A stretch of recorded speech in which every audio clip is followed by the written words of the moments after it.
canal favorito, Latinísimo TV, presenta.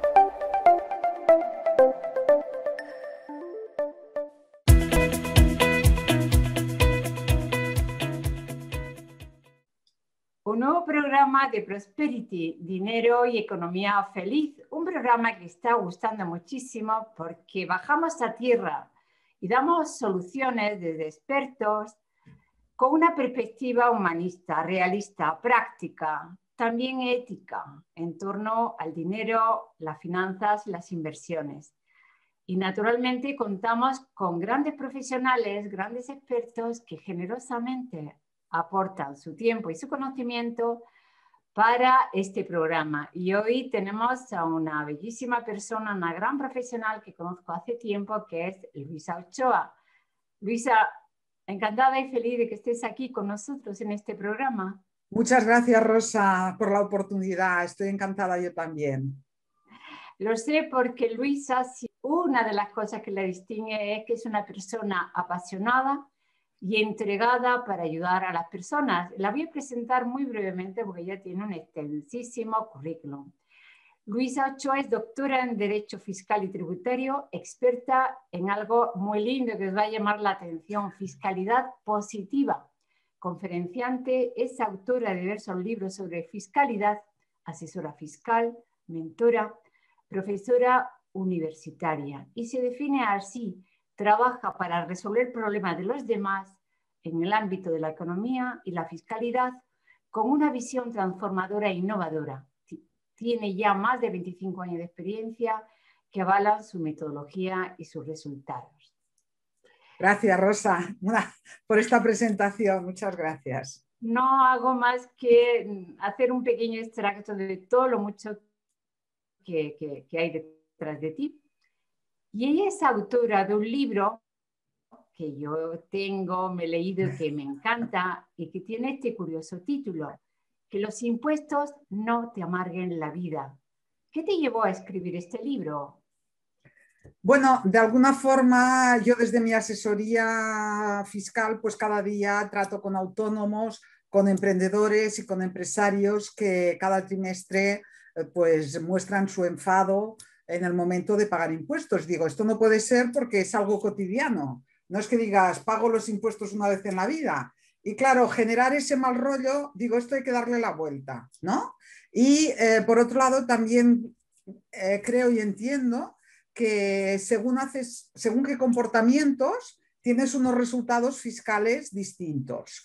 Y esto que se puede aplicar en el día a día, no estoy hablando de grandes operaciones financieras.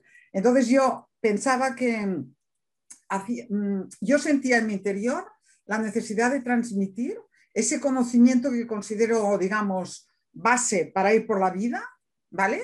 Y entonces tenía esa inquietud. Y entonces lo escribí y me he sacado como un peso de encima. De decir, bueno, ya he explicado, la gente tiene una herramienta para saber, como el ABC, para entendernos, lo que no se explica en el colegio ni en las universidades. Sé que tú eres asesora de particulares, familias, de profesionales y de empresas, pero creo que quizá las empresas mayores puedan tener sus propios asesores y expertos fiscales. Por eso te pregunto, ¿qué debería saber un profesional libre, un autónomo libre, para no pagar un negro de más a Hacienda? Bueno, de alguna forma yo creo que este tema, es decir, todo profesional tiene un oficio, da igual el que sea, ¿no? Y se preocupa de su oficio. Y nadie le ha enseñado los temas económicos ni fiscales, que parecen como accesorios a su oficio. Y eso es un error, porque el oficio que haces tiene unas implicaciones fiscales y por otro lado ha de tener unos resultados económicos, porque si no se convierte en un hobby, no en un oficio. Entonces, cualquier mortal, que digo yo, que en principio llega el momento de trabajar a casi todo el mundo, tiene que enterarse en relación con su actividad en concreto, sus gastos deducibles los que están relacionados con la actividad y qué es lo que no se puede deducir. Y a partir de ahí, de ese conocimiento básico, ya vas por la vida. ¿Qué te sale un nuevo gasto y no lo sabes realmente? Pues lo preguntas a tu asesor. Pero es como los ingredientes de la paella. Dices, ¿qué tiene que haber? Arroz, gambas, sal y aceite y agua. Que luego un día le pones pollo, le pones otras cosas, ya veremos. Pero los ingredientes básicos hay que tenerlos y saberlos. Y cada uno tiene la responsabilidad de conocerlos. Por lo que estás diciendo, hay margen legal para un ahorro de impuestos. Exacto, exacto. Ahí, de alguna forma, por ejemplo, yo me encuentro cada día con muchos emprendedores que no saben que si hacen constar en el modelo 036 su domicilio como lugar de actividad, además de que tengan un despacho, porque yo digo, todos en estos momentos trabajamos en casa, ya antes de la pandemia, ¿qué autónomo o qué emprendedor un sábado o un domingo o un día ordinario a las 10 de la noche no abre el ordenador y contesta un correo electrónico, por no decir otras actividades? Entonces, solamente por el hecho de en el 036 poner los metros de tu casa que utilizas para la actividad, te puedes deducir un 30% de los gastos en función de esos metros. La fiscalidad se construye euro a euro. Para mí, cualquier gasto deducible, aunque sea poco, poco cada mes, finalmente es un mucho. Entonces, estas pequeñas cosas dan muy buen resultado.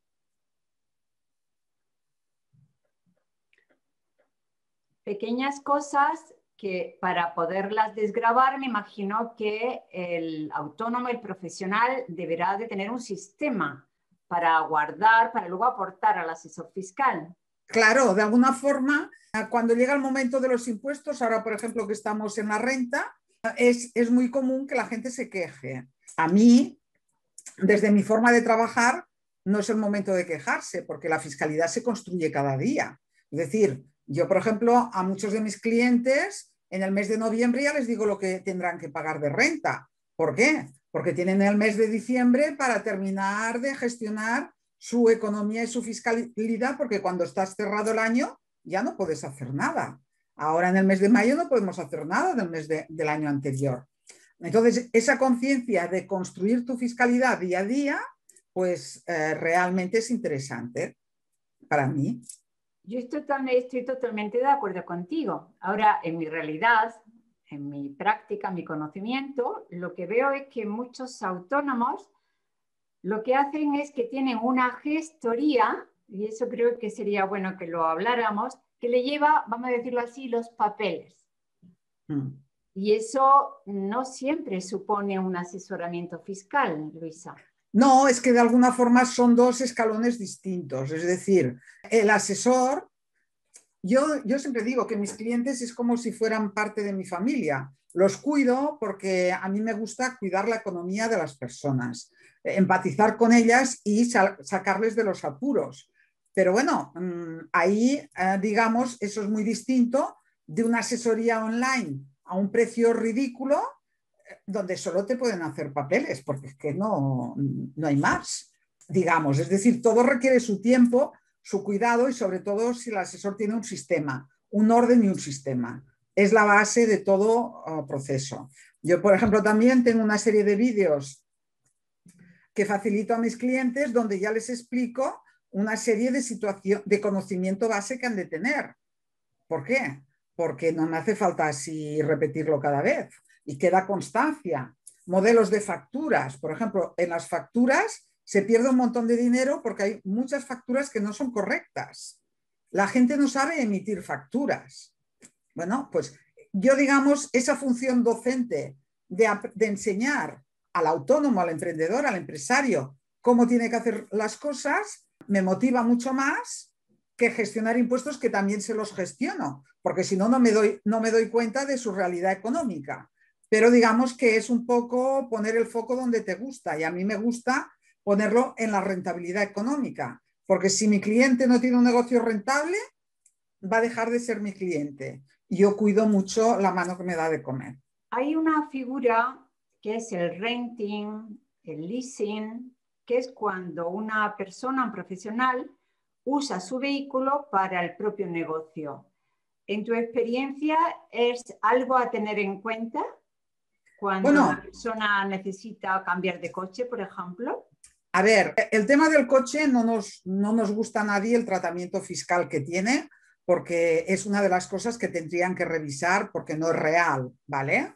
¿Qué ocurre? Que los autónomos que se compran un coche lo utilizan tanto para el trabajo como para fines particulares. Entonces, da igual el sistema como lo paguen. El tratamiento fiscal da igual si lo pagan con renting, si lo pagan con leasing, lo pagan al contado o hacen un crédito. A partir de ahí son modalidades distintas, ¿vale?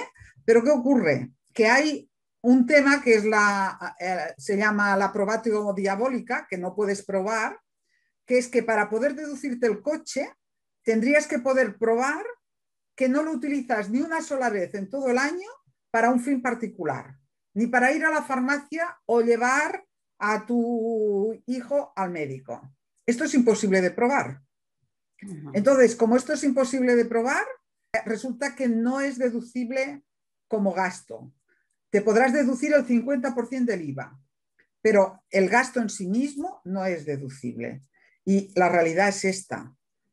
Hay muchos autónomos que se lo deducen igual, pues mira, si no le pilla la inspección, pues no pasa nada en 4 años. Pero cuando es de las cosas que más miran porque no admiten, pero eso en realidad no es correcto porque la utilización del coche para poder deducirla tiene otra opción. ¿Quieres que te explique el truqui? Claro. Bueno, no sé.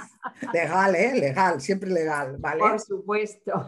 Entonces, todos estos autónomos tienen la opción de deducirse 0,19 euros por kilómetro que hagan relacionado con la actividad. Es decir, han de llevar un poco la agenda de decir, pues he ido a este juzgado, he ido a reparar a esta casa, he hecho tantos kilómetros y eso, con la nota de los viajes, te puedes deducir como gasto 0,19 euros por kilómetro, en lugar del gasto de la compra del vehículo. Bueno, pues un buen truco. Claro, pero esto como no se conoce, o se conoce poco para entendernos, no llega al público final, que digo yo, pues hay muchos autónomos que no lo practican y no se lo deducen. Ahí es donde yo digo, hay que ajustar para pagar exactamente lo que toca.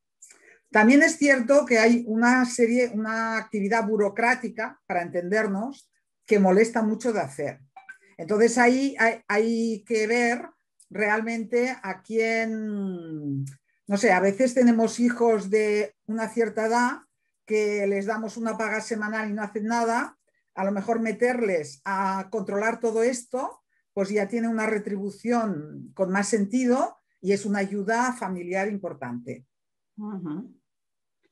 Bien, yo doy un mensaje en el que creo profundamente es importantísimo cuando uno trabaja para otros como profesional independiente o tiene una empresa, el contar con asesores legales, fiscales, porque el gasto que en un principio puede parecer una asesoría resulta de verdad muy rentable. Yo lo he vivido y os aseguro que mi asesora fiscal es absolutamente legal y me ha sorprendido que precisamente por el conocimiento que ella tiene y yo no, porque no es mi especialidad, la parte de impuestos, pues ha hecho unas declaraciones que están muy ajustadas. Es decir, que yo recomiendo totalmente que tengáis vuestro asesor fiscal, como es Luisa, y sobre todo con ese enfoque de cuidar cada euro, ¿sí? Exacto, exacto. Bien, esto ya se sale quizá un poquito pero es algo que está preocupando actualmente a la gente en España, al empresario en España, porque evidentemente ha habido y está habiendo una pandemia que ha provocado un gasto público impresionante, ¿eh? Y al mismo tiempo una caída del Producto Interior Bruto, con lo que se espera que el nivel impositivo incremente.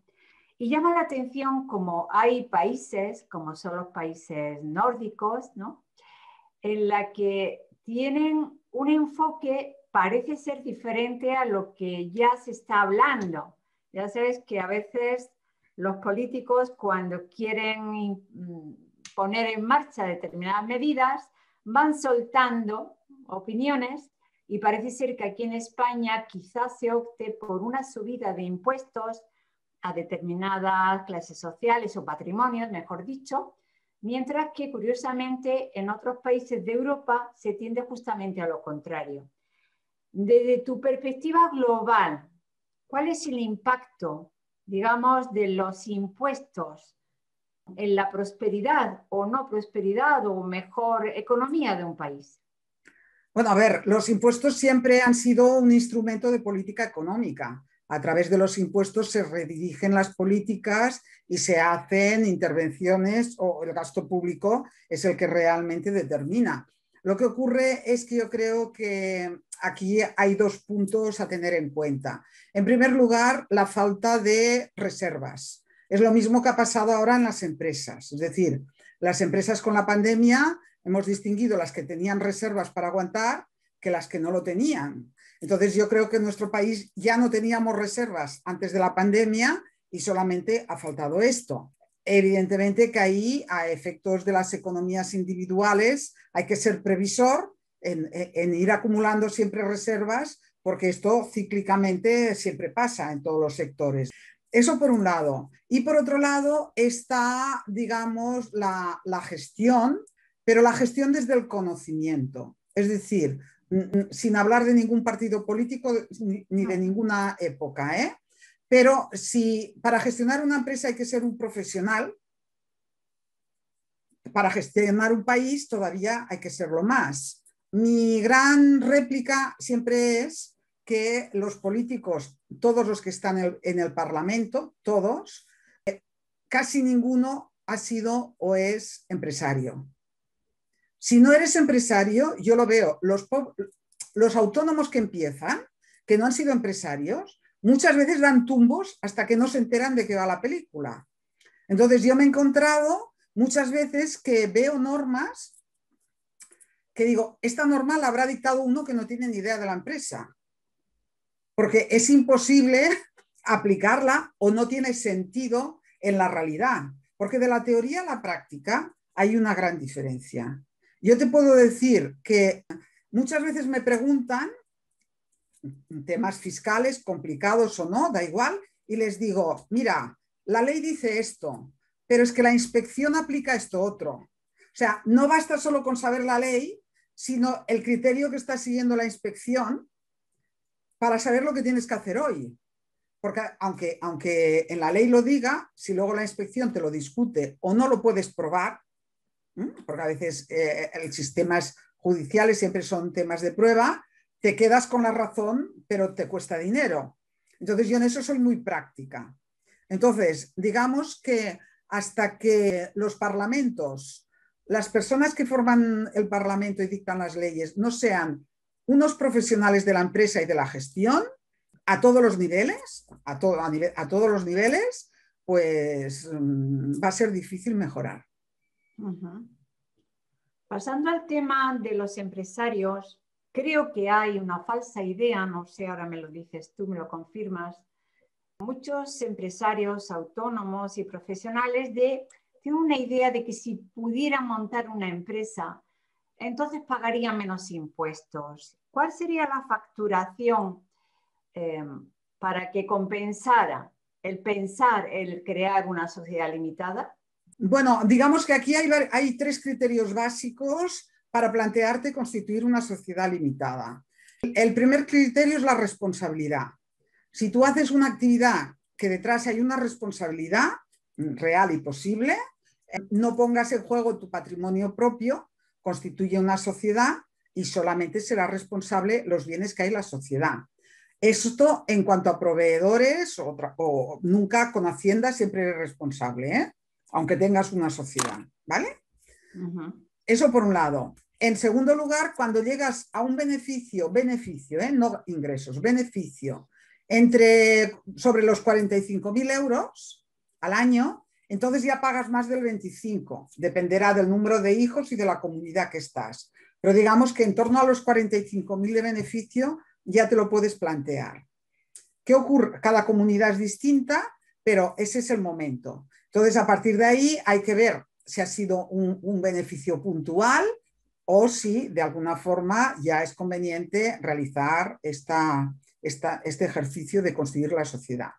Pero el punto diferencial importante en cuanto a los impuestos es que en una sociedad el inspector no te puede discutir si un gasto es apropiado o no es apropiado para tu actividad. Mientras que como persona física tiene esa potestad. Claro, esto es un contrasentido, porque el inspector tiene potestad de fiscalizar los impuestos y las liquidaciones, pero no tiene potestad de decirte cómo has de dirigir tu negocio. Entonces, ahí es cuando, si tú tienes una sociedad, digamos, no se puede meter en esta tesitura. Yo, por ejemplo, me he encontrado con personas que alquilaban alquiler turístico que en las habitaciones, bueno, en los apartamentos turísticos ponían café de Nespresso, para entendernos, de bienvenida y con unos bombones. Entonces, en el ámbito particular, el inspector decía, esto no hace falta. Hombre, pues sí, porque tú no sabes. Y en el ámbito societario no te lo puede discutir. Y eso, los que sabemos del mundo real, sabemos que es un valor añadido porque el cliente te va a valorar más y eso va a potenciar que tengas más posibles inquilinos. Pero esto un inspector de Hacienda no tiene ni idea. Claro. Entonces, a mí me gusta, pues eso, que esos gastos no se puedan discutir, porque son reales, ¿eh? Siempre estoy hablando de poder aceptar gastos reales.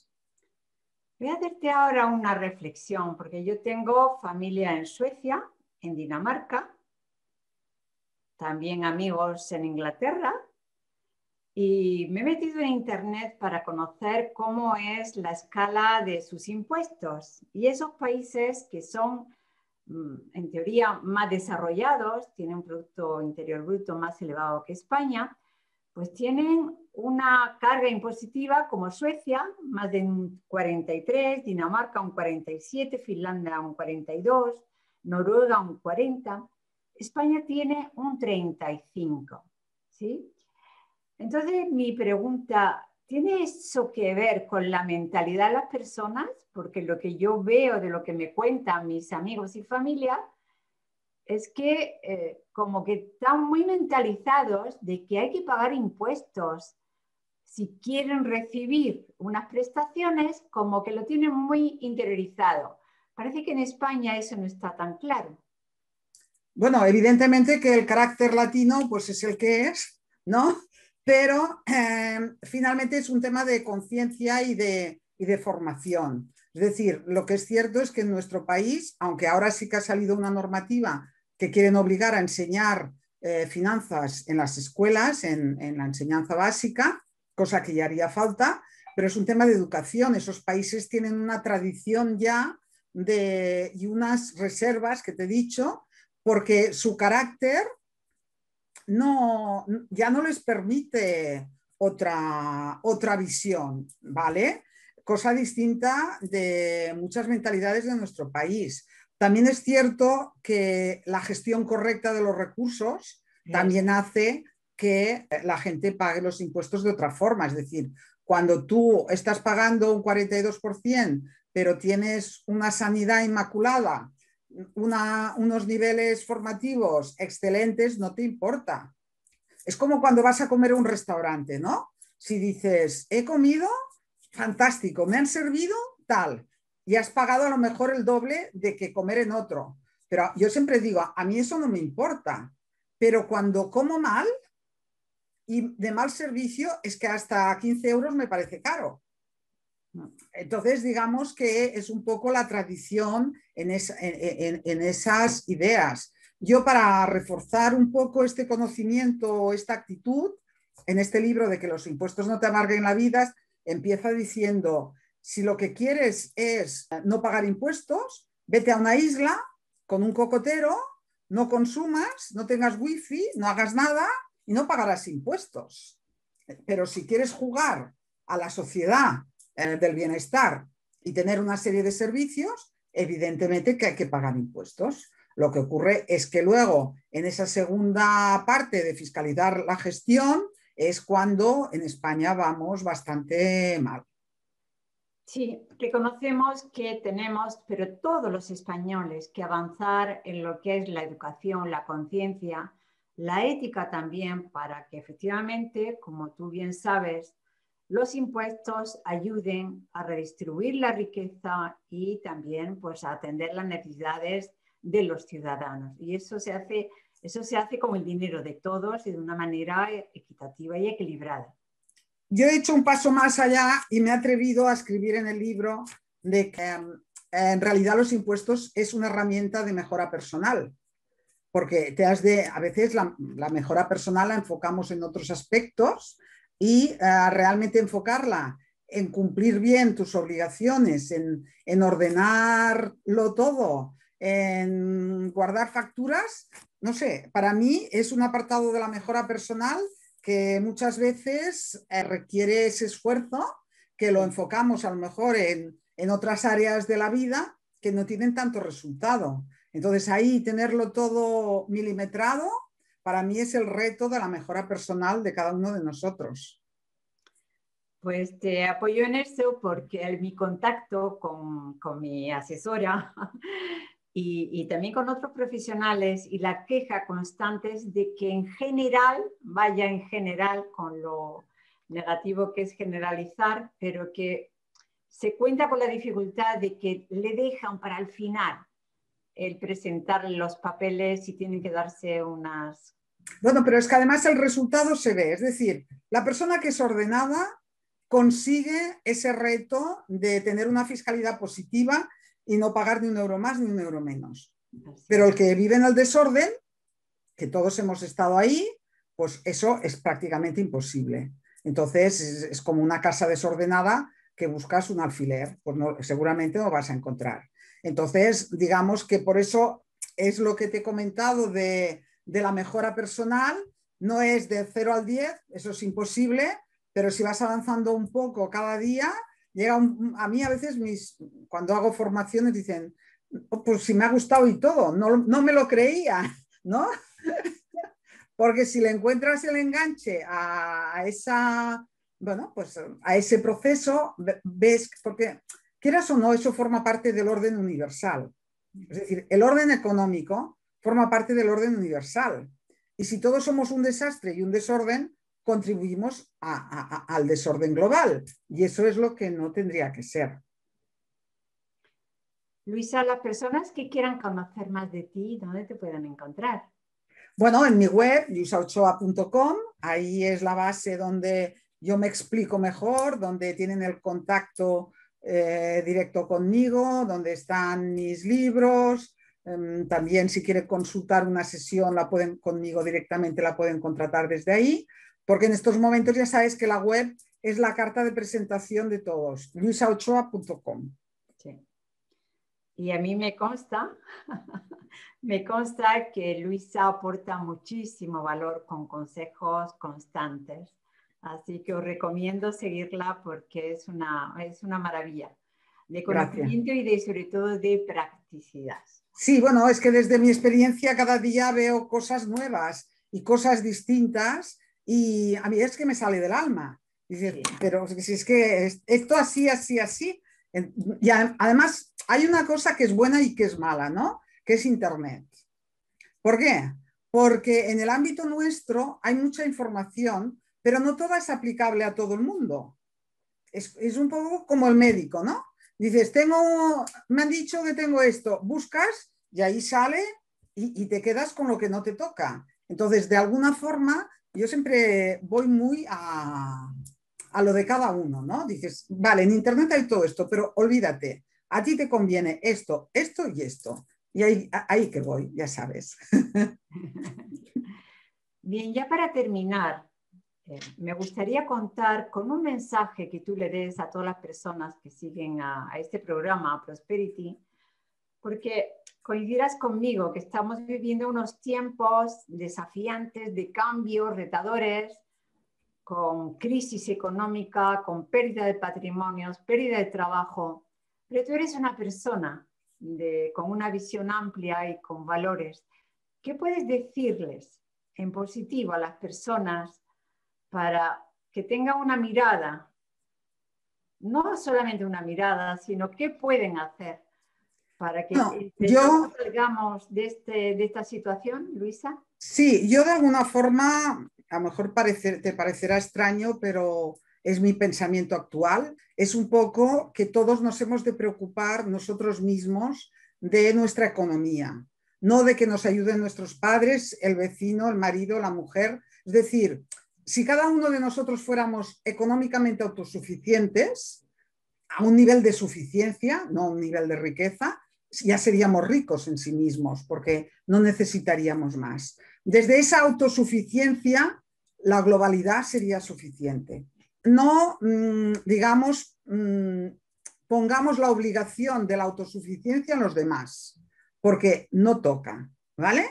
Y mi máxima sería que tu orden de hoy es tu salud de mañana. Hablando de orden económico, evidentemente. Entonces, el disloque, el abuso, el derrochar, todo esto ya no es posible en estos momentos, ni ético, diría yo. Pero en cambio, poner orden económico en tu vida, en los de alrededor si puedes, y desde ese compartir, crecer y tirar adelante, para mí es el mensaje actual. Totalmente compartido contigo. Pues Luisa Ochoa, un placer una vez más de tenerte aquí, escucharte. Disfruto mucho escuchando tu sabiduría. Gracias. Y bien, espero contar contigo en lo sucesivo porque, como te digo, este programa creo que está tocando, por lo que tú has dicho, esa parte de educación económico y financiera desde la responsabilidad, desde la ética, ¿sabes? Los valores que tan necesario es para salir adelante. Nos quedamos con esa frase tan bonita y tan práctica que has dicho. Repítela. Tu orden económico de hoy es tu salud de mañana. Muy bien, Luisa. Pues nos quedamos aquí. Muchas gracias de nuevo por estar con nosotros. Os invitamos a seguir el programa de Prosperity porque seguirán viniendo personas de la calidad profesional y humana como Luisa. Un abrazo inmenso, Luisa. Igualmente, Rosa, espero el presencial, ¿vale? Hasta pronto, así Hasta será. luego. Hasta pronto. Adiós.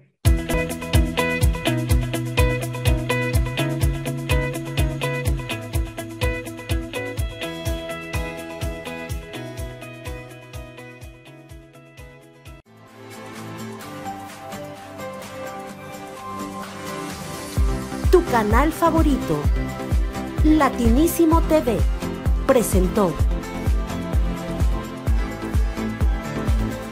Síguenos en nuestras redes sociales y entérate de todo lo que tenemos para ti.